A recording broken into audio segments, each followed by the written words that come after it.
उत्तर प्रदेश की 10 विधानसभा सीटों पर उपचुनाव होने हैं। फिलहाल चुनाव आयोग ने उत्तर प्रदेश की 9 सीटों के लिए तारीखों का ऐलान कर दिया है। समाजवादी पार्टी कानपुर की सबसे हॉट सीट कही जाने वाली सीसामऊ सीट पर अपने प्रत्याशी को उतार चुकी है, तो वहीं बीजेपी अभी इंतजार करा रही है। लेकिन जिस सीट को जीतने का दावा समाजवादी पार्टी कर रही है, उस सीट पर अब द्वंद्व नजर आ रहा है। कहीं ना कहीं दो फाड़ दिखाई दे रहे हैं। हमारे साथ भारतीय जनता पार्टी के विधायक सुरेंद्र मैथानी साहब हैं। हम उनसे बात कर लें कि कानपुर में जो समाजवादी पार्टी के बीच में कलह चल रही है, वो कहां तक जाएगी और उसका अंजाम क्या हो सकता है। सुरेंद्र जी, सबसे पहले आपसे बात करेंगे कि कानपुर में सपा लगातार सीसामऊ सीट को जीतने का दावा कर रही है, क्योंकि पारंपरिक सीट और सपा का गढ़ भी कही जाती है सीसामऊ। ऐसे में एक वीडियो जारी हुआ है, जिस वीडियो में समाजवादी पार्टी के दो फाड़ दिखाई दे रहे हैं और दो नेता आपस में लड़ते हुए दिख रहे हैं। हाँ, देखिए समाजवादी पार्टी का ये चरित्र भी रहा है और इसी प्रकार की जैसे दृश्य देख रहे हैं वीडियो में, तो लोग कह रहे हैं कि ये तो गुंडागर्दी अभी से ही मंच पर हो रही है।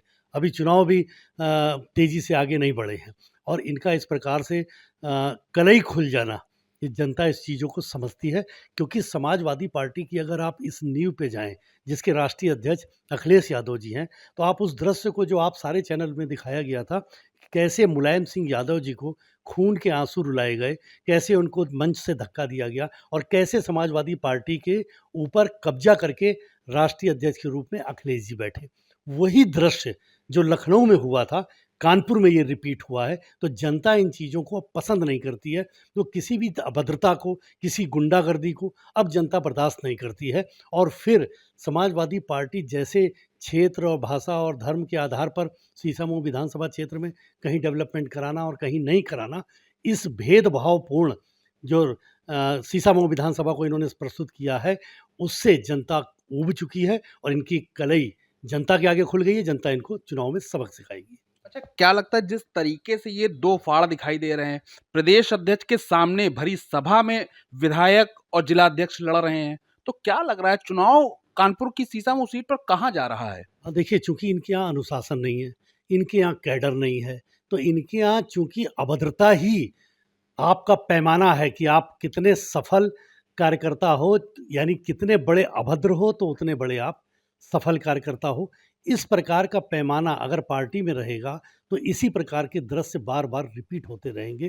कैडर बेस ना होने की वजह से इस प्रकार का दृश्य उत्पन्न होता है और जनता इसको बिल्कुल पसंद नहीं करती। और चुनाव तो मुझे लगता है इनके लिए दूर की कौड़ी होगा, जहाँ पर प्रदेश अध्यक्ष मौजूद हो और विधायक और जिला अध्यक्ष लड़ रहे हों।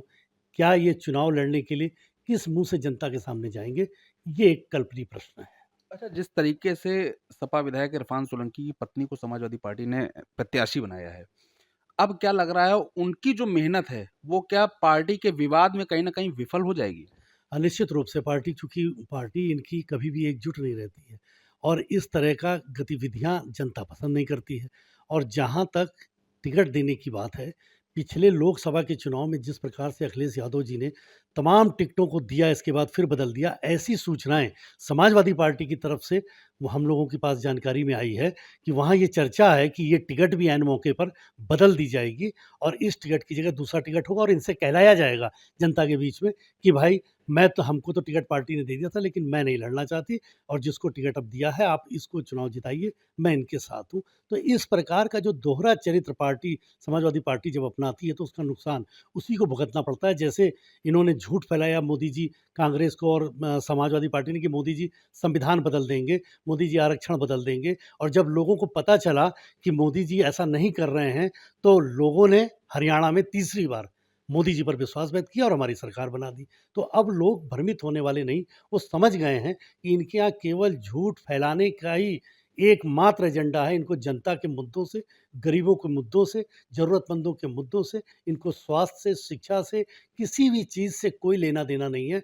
इनको तो केवल इसी प्रकार की अराजकता से ये मान रहे हैं कि मैं सीट जीत जाऊंगा, लेकिन जनता इन चीज़ों को पसंद नहीं करती है। तो जो चुनाव 13 तारीख को होने हैं, तो क्या लग रहा है सीट पर बीजेपी को क्या इस विवाद का कोई फायदा मिलेगा? नहीं, देखिए, इनके विवादों से हम कोई फ़ायदा लेने की हमारे पास सोच भी नहीं है। ये तो अपने आप अपने पैर पे कुल्हाड़ी मार रहे हैं और जनता हमको आशीर्वाद दे रही है। हमारा जो कर्तव्य है वो जनता के लिए हम कर रहे हैं।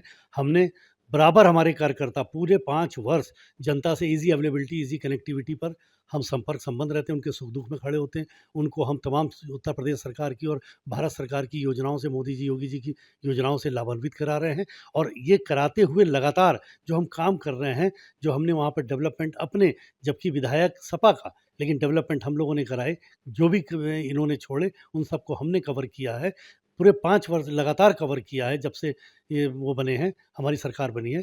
तो इस पर लोगों ने ये मान लिया है कि डबल इंजन की ये सरकार है, मोदी जी, योगी जी के ही कैंडिडेट को, यानी भारतीय जनता पार्टी के कैंडिडेट को जिता दो, तो कम से कम डेवलपमेंट का काम होगा और इनकी जवाबदेही और ज़िम्मेदारी तय होगी। अच्छा, जिस तरीके से विवाद हुआ, विवाद के बाद जिला अध्यक्ष हों या फिर बीजेपी समाजवादी पार्टी के विधायक हों, सभी ने एक ही बात कही कि वैचारिक मतभेद थे, राजनीतिक मतभेद थे, हम एकजुट हैं। क्या लगता है? अरे गज़ब कर दिया भाई! ऐसे वैचारिक मतभेद होते हैं? हाथ उठा करके ऐसे उँगली देख करके और थप्पड़ उठा रहे हो, आपकी फ़ोटो छप रही है अखबार में। आपके कार्यकर्ता मंच पर एक-दूसरे से लड़ने के लिए और उल्टी-सीधी गालियाँ सुनाई दे रही हैं वीडियो में। मतलब वो असंसदीय शब्द जिसको मैं मुँह से बोल नहीं सकता, वो गालियाँ सुनाई दे रही हैं। ये आपकी विचारधारा अलग-अलग है क्या? अगर इसको विचारधारा कहते हैं तो ये विचारधारा आपको मुबारक है भाई। आपको इसके लिए शुभकामना है कि आप इसी विचारधारा पर चलिए। अब जनता इसको बहुत खराब मानती है, ये इसको अपने ओवर कॉन्फिडेंस में इसको मानने को तैयार नहीं होंगे। अन्यथा जो समाचार पत्रों में फ़ोटो छपा है, हाथ उठा कर के मारते हुए, आगे बढ़ते हुए, और ऐसा लग रहा है कि अगर फ़ोटो थोड़ी देर बाद की छपी होती, तो शायद किसी को उन्होंने थप्पड़ भी मार दिया हो। तो देखिए, ये विधायक सुरेंद्र मैथानी साहब थे, जिन्होंने साफ तौर से कर दिया है कि सिर्फ जिस तरीके से कानपुर में समाजवादी पार्टी के 2 फाड़ दिखाई दे रहे हैं, जिस तरीके से प्रत्याशी और प्रदेश अध्यक्ष के सामने विधायक और जिलाध्यक्ष लड़ाई कर रहे हैं, वो कहीं न कहीं उनकी हार का सबब है, उनकी हार की तस्वीर है और भविष्य के लिए समाजवादी पार्टी सीट पर जीत दर्ज नहीं कर पाएगी।